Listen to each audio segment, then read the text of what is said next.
in the private apartments of Clarence House, where every article of clothing is meticulously catalogued, dated and logged with military precision.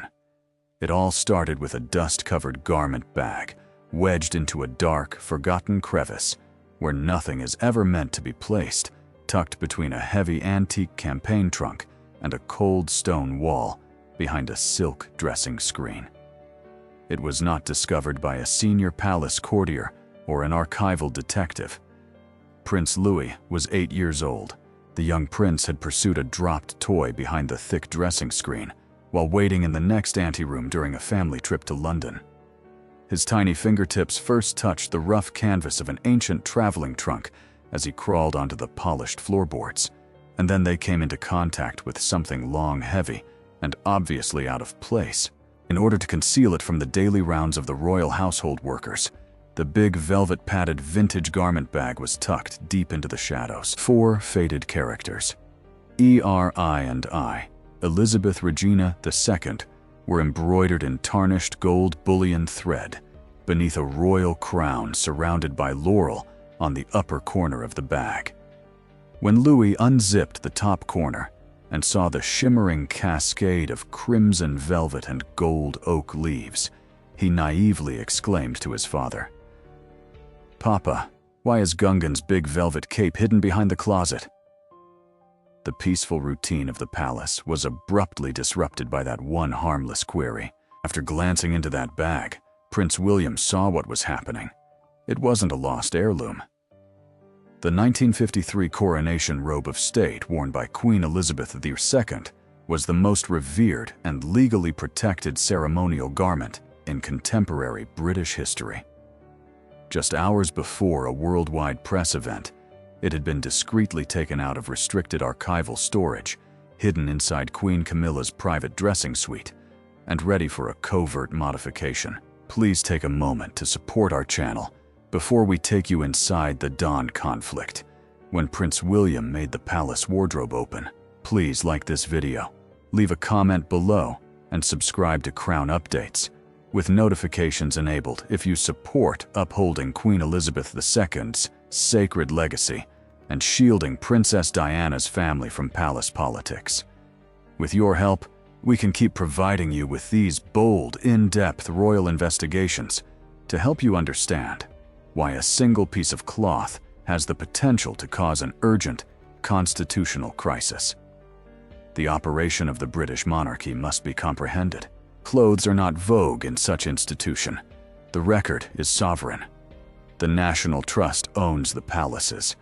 The state owns the crown jewels. One of the few items that retains a single monarch's eternal spiritual identity is the clothing worn during the holy anointing and crowning. The coronation gown worn by Queen Elizabeth VI in 1953 is categorized as a Class I Royal Restricted Artifact under British constitutional procedure. The late Queen had left clear written instructions about her coronation regalia after her official funeral. It was to be kept in permanent storage inside Windsor Castle's climate-controlled vaults, never to be worn, altered, or used by subsequent consorts. However, Queen Camilla's private office had been subtly creating a stunning visual effect behind the scenes. Her wardrobe crew created an official styling tag that said, "Main presentation. Look heritage-focused. Regal symbolism. In preparation for an impending international state engagement at St. James's Palace." It was a bold plan. Wearing the late Queen's coronation velvet, which had been discreetly altered by private tailors to match her own frame, Camilla planned to appear before global television cameras. By doing this, she would subtly claim personal ownership over objects intended to pass to Prince William, Princess Catherine, and their offspring, while projecting herself as the ultimate living symbol of royal continuity, obfuscating the distinction between Elizabeth's historic reign and her own. Within 20 minutes, the alert reached Windsor from Clarence House. 3 deliberate, forceful knocks on Sergeant Ian Merrick's barracks at Wellington Barracks occurred at 4:52 in the morning. A senior officer from the Sovereign Liaison Office held a sealed red envelope with the stamp, immediate eyes-only heritage restriction clearance, when Sergeant Merrick, a veteran of Royal Heritage Security, who had spent 8 years recovering lost national treasures, opened his door. A brief handwritten directive in Prince William's distinctively firm hand was placed next to a typed custody verification that confirmed the 1953 coronation robe was missing from the Windsor Vault archives. The Queen's gown was never intended to be rebranded, let alone worn again. Protect it. There are no exceptions. Merrick didn't think twice. Instead of dressing in formal ceremonial garb, he wore the gray tactical working suit, which enables security personnel to move through royal halls without setting off alarms. From his locker, he pulled out a customized archival transport crate that had an internal temperature control system, acid-free muslin, and a biometric digital seal. He then loaded it into the back of an unmarked Land Rover that was traveling through the foggy dawn streets of central London. The car silently passed through Clarence House's secondary gates about 6:15 a.m. Florists were lugging bouquets down the lengthy hallways, caterers were getting ready for lunchtime banquets, and lighting specialists were setting up equipment in the main drawing rooms. The home was already bustling with early morning activity. Merrick was just another regular logistics contractor to the employees. He made his way to the private dressing suite via the south wing dressing hallway with a composed, steadfast intent. A valet was operating a high-pressure steamer over a rack of formal evening attire outside the door. An empty presentation mannequin with a typewritten label attached to the velvet frame, the primary presentation appearance heritage focus, was placed next to the rack. The red robe was still hidden inside the private room, and the mannequin's shoulders remained exposed, waiting for it. Merrick knocked once and entered the room without asking permission. The dressing room smelled strongly of lavender cedar and high-stakes anxiety. A massive custom-built cherrywood wardrobe with polished brass accessories stood across the far wall. The Queen's senior wardrobe mistress, Lady Ashcroft, stood at a folding table covered in diamond tiaras and antique brooches, shielding herself with a clipboard. Lady Ashcroft stepped between Merrick and the wardrobe and remarked icily, "You are not authorized to be in this suite." Merrick put down the transport crate and spoke calmly and flatly. "Royal Collection and Sovereign Heritage Security. I need unrestricted instant access to that clothes." A cold, piercing voice from the adjacent private passage cut across the room before Lady Ashcroft could reply. As she entered the chamber, Queen Camilla remarked, "I assume you carry a signed warrant, Sergeant." She was clutching a porcelain cup while wearing a long, quilted morning gown, and lacked the warm, fake smile she gives the media. With unwavering, aristocratic rage, she stared at Merrick. "Or have we completely given up on the privacy principle in my own home?" Camilla put her cup down on an old hatbox and went on. "Does my closet pose a security risk? Or have we started viewing historical velvet as treason?" Merrick bowed his head in a rigid military manner.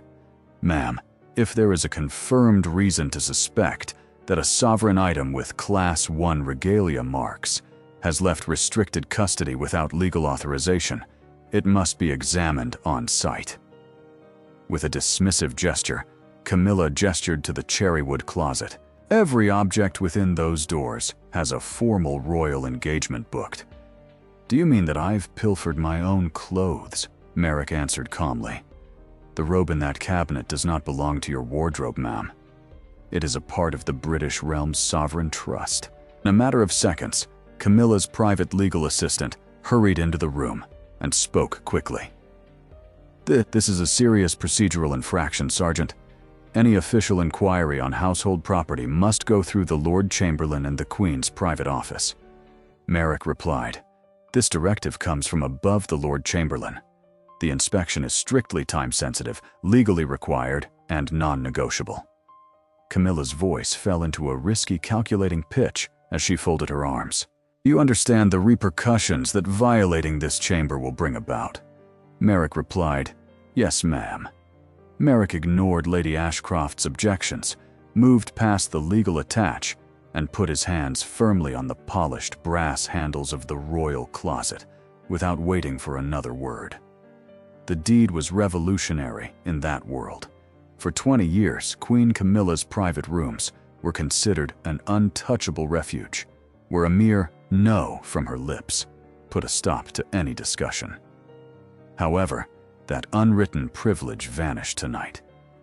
Merrick opened the hefty cherrywood doors with a deep resonant snap of the brass locks. The wardrobe inside was spotless. Ceremonial gloves were folded perfectly in silk pouches, velvet boxes protected crested heirloom jewelry, and color-coordinated silk day dresses displayed on cedar rails. On the lower layer, however, was a single long travel bag that was obviously older, heavier, and aged at the seams. It was concealed beneath the protective row of contemporary overcoats.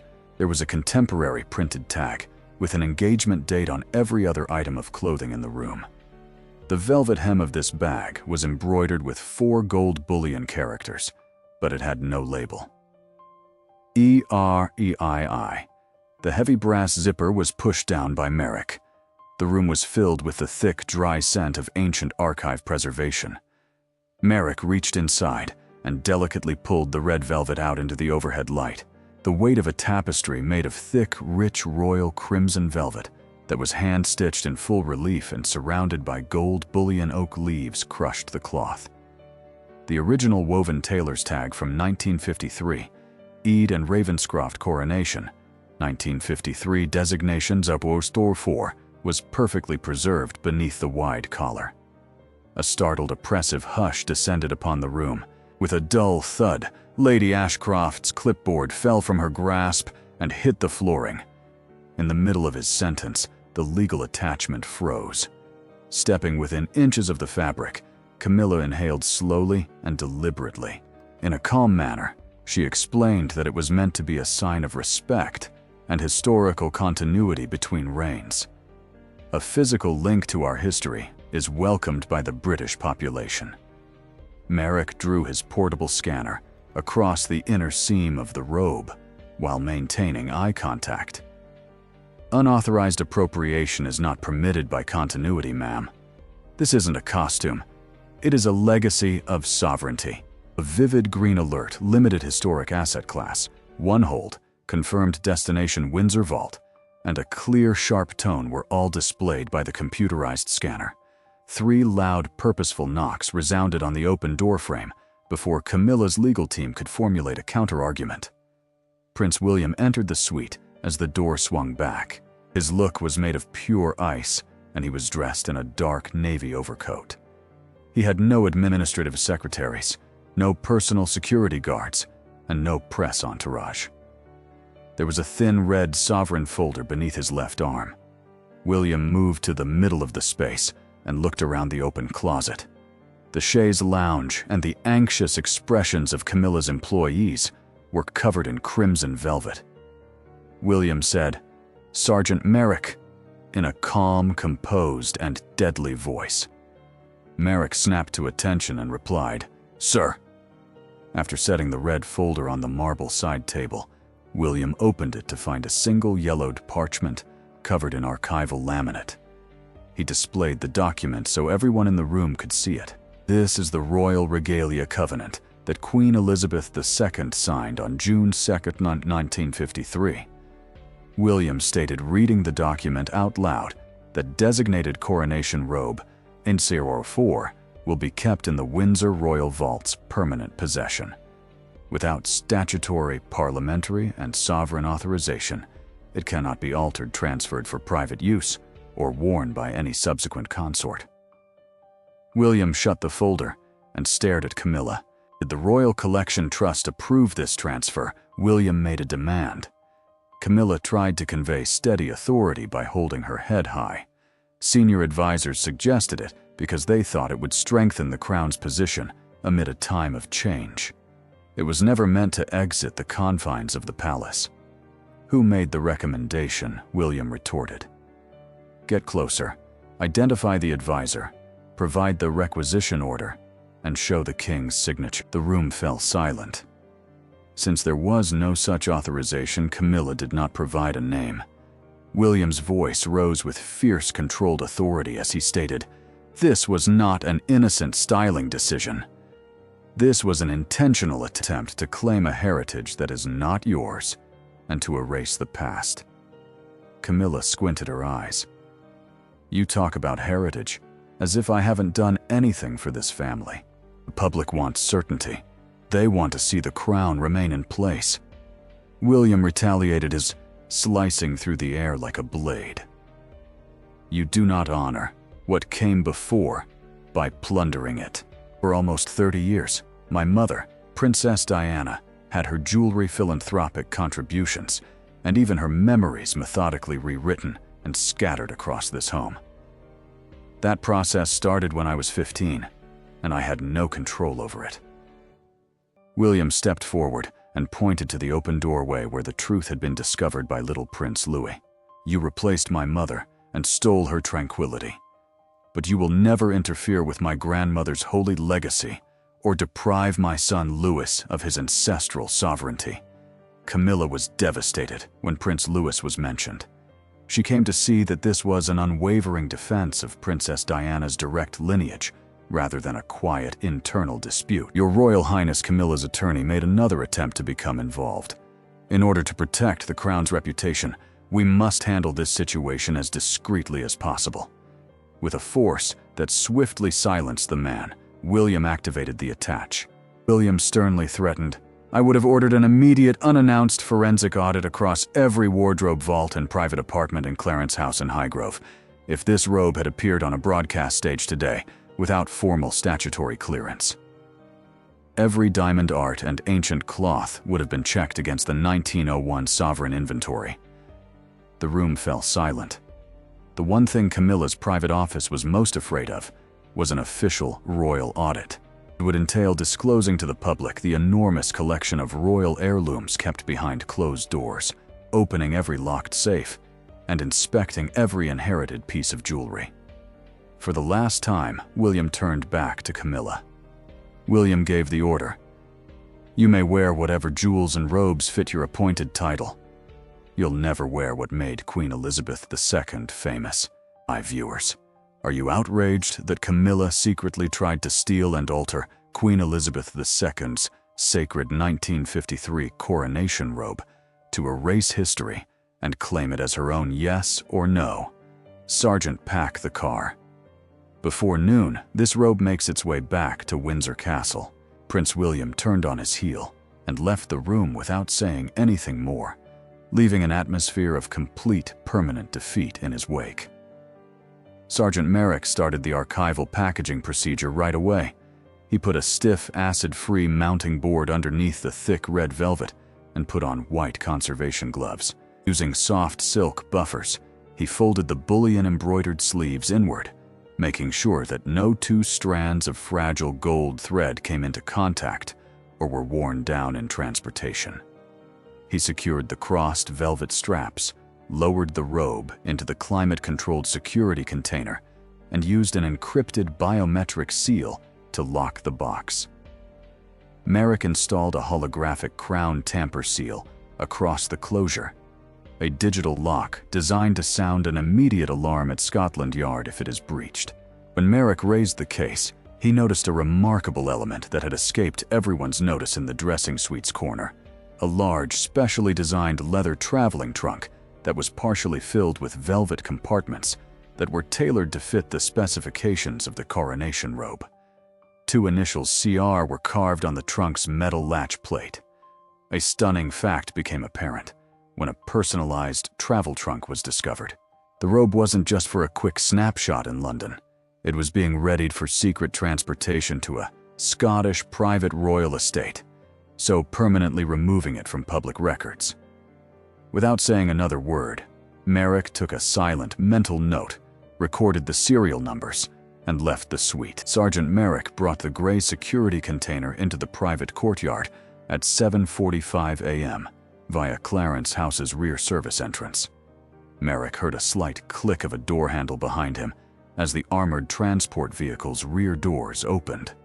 He turned around and spotted Queen Camilla standing by herself in the chilly morning air on the stone terrace steps. She stood in her morning gown, calmly witnessing the precious 1953 robe of Queen Elizabeth II being loaded into the safe van without any assistance cosmetics or press photographers to set the scene. Prince William was standing next to this conveyance, watching with steady authority until the biometric green light on the car turned on. Silently, Merrick reported, "The line has been held, sir." After glancing at the leaving car, William turned to face the private apartments where his kids were secure. William whispered that some historical events only occur once. They are not the result of selfish conceit, but rather of the ages. A few hours later, Queen Camilla showed up for her planned public appearance in a modest conventional Navy Day gown with plain silver accents. Unaware of the momentous dawn raid that had saved British royal history, just hours before, the waiting press corps captured the occasion on camera as a typical everyday morning. The late Queen's coronation robe is now safely stored in Windsor Castle's underground vaults under Prince William's sovereign authority, and 8-year-old Prince Louis, whose astute eyes revealed the secret as living evidence that Princess Diana's lineage will always preserve the honor, dignity, and sacred legacy of the British monarchy. Hi viewers, if you agree that Prince William and little Prince Louis saving Queen Elizabeth's irreplaceable coronation robe from being secretly shipped off and hidden forever is a massive victory for the true royal bloodline, put yes in the comments. Like this video, share it, and subscribe right now. Let's show the palace that true royalty means protecting sacred legacies, not stealing them. Hit that subscribe button right now to show your unwavering support.